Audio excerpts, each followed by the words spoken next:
Dear student, आपका अपने YouTube channel उड़ान हरियाणा पर स्वागत है। डियर स्टूडेंट, आज हम क्लास 8 साइंस कार्य पुस्तिका के अंदर अध्याय 9 घर्षण के प्रश्नोत्तर करने वाले हैं। तो जो बच्चे चैनल पर नए हैं या जिन बच्चों ने अभी तक चैनल को सब्सक्राइब नहीं किया, सब्सक्राइब कर लें, लाइक कर दें और अपने साथियों को शेयर कर दें। तो शुरू करते हैं आज की क्लास। पहला प्रश्न आप अपनी स्क्रीन पर देख रहे हैं। पहले प्रश्न में लिखा है, घर्षण बल सदैव ही लगाए गए बल का विरोध करता है। तो बिल्कुल प्यारे बच्चों, विरोध करता है। नीचे दी गए चित्र में यह बताइए कि कौन सा बल किस ओर लग रहा है, और शारीरिक बल या घर्षण बल। तो आप यहाँ पर देख सकते हैं, शारीरिक बल इधर लग रहा है और घर्षण बल मेज और जो सामान रखा हुआ है उसके पृष्ठ के बीच लग रहा है। तो वो शारीरिक बल से उल्टा लग रहा है, ठीक है, विपरीत दिशा में लग रहा है, एक दूसरे का विरोध कर रहे हैं। अपने आसपास के दैनिक जीवन में कुछ ऐसी सतहों के नाम लिखो जो बहुत चिकने हैं और जिन पर फिसलने का डर रहता है। तो प्यारे बच्चों, गीला फर्श आपने देखा होगा, चलते हुए गिर जाते हैं। चिकनी गीली मिट्टी, काई लगे पहाड़ों पर। आगे है, घर्षण चलने वाली वस्तु की सतह तथा संपर्क में आने वाली सतह दोनों पर निर्भर करती है। नीचे बने चित्रों में ऊपर वाला पृष्ठ वस्तु का है और नीचे वाला पृष्ठ संपर्क में आने वाले वस्तु का है। हर एक के लिए बताइए कि किसमें घर्षण कम तथा अधिक है। तो पहला जो चित्र है प्यारे बच्चों, ये आपको दिखाई दे रहा है। इसमें ये ऊपर वाली और नीचे वाली दोनों सतह क्या है, कम चिकनी है। तो इसमें क्या होगा, घर्षण बल कम लगेगा, सॉरी कम चिकनी, क्या घर्षण कम लगेगा। और दोनों सतह कैसी हैं, चिकनी सतह हैं, ठीक है। जहाँ पर चिकनी सतह होती है वहाँ पर घर्षण कम लगता है। दूसरा जो चित्र, ये पृष्ठ है, ये थोड़ा उबड़ खाबड़ है और ऊपर वाला तो और ज़्यादा है, तो घर्षण बल ज़्यादा लगेगा क्योंकि खुरदरी सतह है। इसके बाद में स है, उसमें भी क्या है, घर्षण बल अधिक लगेगा, खुरदरी सतह है। इसके बाद में यहाँ तो दोनों ही सतह खुरदरी हैं, वस्तु की भी और पृष्ठ की भी। वस्तु बहुत अधिक लगेगा, उबड़ खाबड़ सतह है, ठीक है। आगे है, गतिविधि 1, सामग्री 1, टेबल, 2 ईंट के टुकड़े, पेंसिल बॉक्स, सरसों का तेल, जूट के कपड़े की चादर, एक स्टॉप वॉच। ऊपर दिए गए चित्र की तरह एक ईंट की मदद से टिका दो। अब एक पेंसिल बॉक्स को ऊपर से बिना धक्का दिए सरका दो। अब एक स्टॉप वॉच की मदद से उसके टेबल के अगले छोर तक पहुंचने का समय नोट करें। अब टेबल के ऊपर एक जूट के कपड़े की चादर डाल दें। अब पेंसिल बॉक्स के नीचे सरकाने की प्रक्रिया को दोबारा कीजिए और समय नोट कीजिए। अब पेंसिल बॉक्स को एक खुरदरे कागज से लपेट लीजिए और फिर प्रक्रिया को दोबारा कीजिए, समय नोट कीजिए। आखिर में टेबल पर सरसों का तेल डाल दीजिए। फिर पेंसिल बॉक्स को नीचे सरकाई और समय नोट करें। केवल टेबल पर समय लिखना है, टेबल के ऊपर समय लिखना है, पेंसिल बॉक्स के ऊपर कागज़ लगाकर फिर समय नोट करना है। टेबल के ऊपर तेल लगाकर तो बहुत कम समय लगेगा, आपको नोट करना है। सबसे कम समय तेल डालने पर लगेगा। किस स्थिति में पेंसिल बॉक्स को नीचे आने में सबसे ज़्यादा समय लगेगा, क्यों? जूट के कपड़े की चादर बिछाने पर घर्षण ज़्यादा होगा क्योंकि खुरदरापन ज़्यादा आ जाएगा। आगे है, किस स्थिति में पेंसिल बॉक्स को नीचे आने में सबसे कम समय लगेगा, क्यों? तेल लगे पृष्ठ पर घर्षण कम हो जाएगा क्योंकि चिकनाहट हो जाएगी। पेंसिल बॉक्स के ऊपर एक खुरदरी कागज़ लपेट के सरकाने से क्या अंतर दिखाई देता है, घर्षण बढ़ता है। क्या आप सोचकर बता सकते हैं कि सतह खुरदरी होने पर घर्षण क्यों बढ़ता है? तो प्यारे बच्चों, दो सतहों की अनियमितताओं के कारण घर्षण लगता है। अगर सतह खुरदरी है तो दोनों पृष्ठों के खांचे एक दूसरे में उलझ जाएंगे। आगे है गतिविधि 2, सामग्री 1, टेबल, एक रुमाल, एक मोटी सी किताब। तो पहली जो टेबल है उस पर एक रुमाल रखी है, एक लड़का खींच रहा है। दूसरी पर उसके ऊपर पुस्तक रख दी या कोई वस्तु रख दी, फिर उसको खींच रहा है, फिर उसको ज़्यादा बल लगाना पड़ेगा। पहले टेबल के रुमाल को रखिए और इसको खींचिए। क्या तुम्हें रुमाल को खींचने में कोई दिक्कत आई? तो नहीं। अब रुमाल के ऊपर एक मोटी सी किताब रख दो। इस बार रुमाल को खींचने पर क्या हुआ? ज़्यादा बल लगाना पड़ा क्योंकि वजन बढ़ने से घर्षण बढ़ जाएगा। क्या तुम बता सकते हो ऐसा क्यों हुआ? क्योंकि वजन बढ़ने से घर्षण बढ़ता है, घर्षण भार के समानुपाती होता है।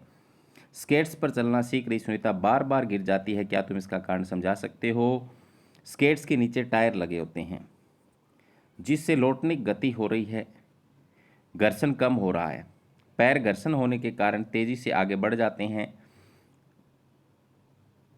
पर शरीर जड़त्व के कारण वहीं रहने की कोशिश करता है। तो पैर जो होता है, टायर लगे होने की वजह से घर्षण कम होगा तो वो एकदम से आगे निकल जाएंगे और हमारा शरीर क्या है, जब आप 9th क्लास में पढ़ोगे, जड़त्व का नियम है, कोई वस्तु जहाँ है वहीं पर रहने की कोशिश करती है, प्रयास करती है, तो हमारा शरीर ऊपर का वहीं पर रहने की कोशिश करेगा तो हम गिर जाएंगे। क्या तुमने कभी पैरा जंपिंग देखी है? यहाँ पर देखो, एक पैरासूट है, वो ऊपर खुला हुआ आपको दिखाई दे रहा है, एक आदमी ऊपर से छलांग लगा रहा है। तो हवाई जहाज से कूदने के काफ़ी देर बाद पैरासूट खोला जाता है। क्या तुम इसका कारण सोच सकते हो? क्योंकि समय के साथ गति बढ़ती है। ये क्या है यहाँ पर? समय के साथ है, समय के साथ गति बढ़ती है, जिससे पैरासूट खोलकर क्षेत्रफल कम कर सकते हैं। जिसको पैरासूट खोलकर क्षेत्रफल बढ़ाकर हम कम कर सकते हैं गति को। आगे है पैरा जंपिंग और स्केटिंग के खेलों में तो हमने घर्षण की दखलंदाजी देख ली, और कौन कौन से खेलों में तुम घर्षण का प्रभाव दिखाई देता है लिखो। कबड्डी में खिलाड़ी के शरीर पर पसीना आ जाता है तो पकड़ने में दिक्कत होती है, घर्षण कम हो जाता है। साइकिल के ब्रेक पैडल अगर घिस जाते हैं तो ब्रेक नहीं लगते। सर्पी घर्षण स्थैतिक घर्षण से कुछ कम होता है, आपस में चर्चा करके बताओ कि ऐसा क्यों। रुकी वस्तु में स्थैतिक घर्षण होता है, जिससे गति में लाने के लिए ज़्यादा बल लगाना पड़ता है, तो वो स्थैतिक घर्षण होता है, सर्पी घर्षण। क्या आसपास होने वाली गतिविधियों की सूची जिसमें घर्षण होता है? टायरों में होता है, जूतों में, ब्रेक में, पैड में इत्यादि में। प्रश्न 10 में दी गई गतिविधियों से घर्षण के प्रभाव के आधार पर छांटो। हानिकारक प्रभाव, वस्तुओं का घिसना, घिस जाती है वस्तुएं, घर्षण के हानिकारक प्रभाव है।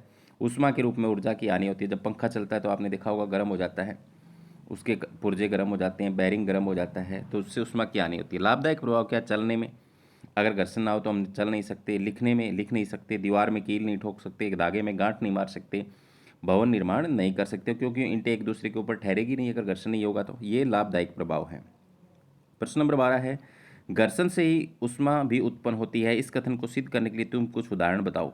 अपने हाथों की हथेलियों को रगड़ो, आप देखते हैं कि रगड़ से घर्षण पैदा होता है, हथेलियां गर्म हो जाती है। इस प्रकार मशीनों के पुर्जे भी चलने पर गर्म होते हैं। आगे प्रश्न नंबर 13, नीचे बहुत सारी गतिविधियों के बारे में लिखा गया है, इन गतिविधियों में छांट कर नीचे तालिका में लिखोगे कौन सी गतिविधि में घर्षण को बढ़ाना है और कौन सी में घर्षण को घटाना है। हर गतिविधि के लिए यह भी लिखो कि उसमें घर्षण को कैसे घटाना है, बढ़ाना है। जूते, कार के टायर, साइकिल के ब्रेक, कबड्डी के खिलाड़ी की पकड़ के लिए, कैरम बोर्ड मशीन के गतिशील पुर्जे, जिम्नास्टिक को अच्छी पकड़ के लिए, दरवाजों के कब्जे। घर्षण बढ़ाने वाली गतिविधियां होगी इसमें। जूतों में घर्षण बढ़ाएंगे तो आसानी से चल पाएंगे, कार के टायर में भी घर्षण बढ़ाते हैं, साइकिल के ब्रेक में भी घर्षण बढ़ाते हैं, कबड्डी के खिलाड़ी के लिए अच्छी पकड़ के लिए भी घर्षण बढ़ाते हैं, और जिम्नास्टिक की अच्छी पकड़ के लिए भी घर्षण को बढ़ाते हैं। घर्षण कैसे बढ़ाना है? खांचे, जूत, टायरों में, ब्रेक में खुरदरापन, खिलाड़ी मिट्टी रगड़कर बढ़ाते हैं। अब अगर जूतों में खांचे बढ़ा देंगे, टायरों में खांचे बढ़ा देंगे तो खुरदरापन बढ़ेगा, खिलाड़ी मिट्टी रगड़ लेगा। घर्षण घटाने वाली गतिविधि तो कैरम बोर्ड, दरवाजों के कब्जे, मशीनों के पुर्जे, इनमें घर्षण बल को घटाते हैं। कैसे? पाउडर से घटाते हैं कैरम बोर्ड पर, तो दरवाजों और मशीनों के पुर्जों के बीच स्नेक तेल का इस्तेमाल करके, तेल डाल करके वो चिकने बना देते हैं, जिसके कारण से घर्षण कम हो जाता है। अपनी पाठ्यपुस्तक की चित्र 12.13 के आधार पर बताओ कि एक स्नेक किस प्रकार घर्षण घटाने में सहायता करता है। तो स्नेक चिकना होता है, जो दो पृष्ठों के बीच, ग्रीस देखा होगा आपने, पतली परत आ जाती है उसकी, अनियमितता को कम करता है। क्या घर्षण को शून्य किया जा सकता है? अपने शिक्षक व शिक्षिका से चर्चा करके लिखें। नहीं, घर्षण को शून्य नहीं किया जा सकता। गतिविधि 4, सामग्री, एक रोलर वाली अटैची। एक रोलर वाली अटैची को उल्टा करके खींचने की कोशिश करो, जैसे कि चित्र ए में दिखाया गया है। फिर अटैची को सीधा करके खींचो। कौन सा आसानी से खींचा जाएगा? जिस पर टायर लगे हुए हैं उसको हम आसानी खींच सकते हैं। किस कार्य में जोर ज़्यादा लगा? कार्य ए में सर्पी घर्षण है, कार्य करने बी में लोटन घर्षण है। सर्पी से लोटन घर्षण कम होता है, क्योंकि टायर लुढ़क कर चलते हैं, लोटने की गति होती है। रोलर का संपर्क क्षेत्र फर्श पर कम है, इसलिए घर्षण भी कम है। इसलिए किसी भी वस्तु को दूसरी वस्तु पर सरकाने की तुलना में लोटन करना सदैव आसान होता है। क्या तुम ऐसे कुछ उदाहरण लिख सकते हो? अटैची के पहिए, भारी वस्तुओं में नीचे पहियों का इस्तेमाल हम करते हैं। चित्र की सहायता से समझाओ कि बाल बेरिंग क्या होता है। तो बाल बेरिंग के अंदर छोटी छोटी गोलियां होती हैं जो लोटनी गति करती हैं, जिससे घर्षण कम होता है। बाल बेरिंग इस्तेमाल करने के क्या फ़ायदे हैं? क्योंकि लोटनी घर्षण सर्पी घर्षण से कम होता है, इसलिए अधिकांश मशीनों में सरपण को बाल बेरिंग के प्रयोग से लोटन में प्रतिस्थापित करते हैं। बाल बेरिंग का उपयोग कहाँ कहाँ होता है? छत के पंखे में होता है, साइकिलों की दूरी में होता है, मोटर में होता है। निम्नलिखित प्रश्नों के उत्तर दो। तरल घर्षण किन किन चीज़ों पर निर्भर करता है? किसी तरल पर लगने वाला घर्षण वस्तु की गति, आकृति तथा तरल की प्रकृति पर निर्भर करता है। तो गैस, वायु और पानी में हम जो घर्षण होगा उसे हम कर्षण भी कह देते हैं और उसको तरल कहते हैं। जब भी किसी वस्तु की तरल में गति करनी होती है तो उसे अपने पर लगने वाले घर्षण बल पर पार पाना होता है। इस प्रक्रिया में उसकी ऊर्जा का क्षय होता है। हम इस घर्षण को कैसे कम करते हैं? वस्तुओं की विशिष्ट आकृति प्रदान कर, जैसे नाव को मछली के जैसे बनाना। एक वायुयान और एक उड़ते पक्षी का चित्र बनाओ। अब इस दोनों की आकृति में क्या समानताएं? तो आप देख सकते हो मैंने चित्र बना रखा है। दोनों की समानताएं क्या हैं? एक जैसे ही दिख रहे हैं, हवाई जहाज और पक्षी। हाँ, पक्षी की तरह ही हवाई जहाज को डिजाइन किया गया है ताकि तरल वायु में घर्षण कम हो जाए। वायुयान को पक्षी के आकार का क्यों बनाते हैं? तो घर्षण को कम करने के लिए बनाया जाता है। तो प्यारे बच्चों, ये था अध्याय 9 जो आज हमने हल किया। उम्मीद करता हूँ कि आपको समझ में आया होगा। मिलते हैं नेक्स्ट क्लास में, तब तक के लिए बाय बाय, धन्यवाद।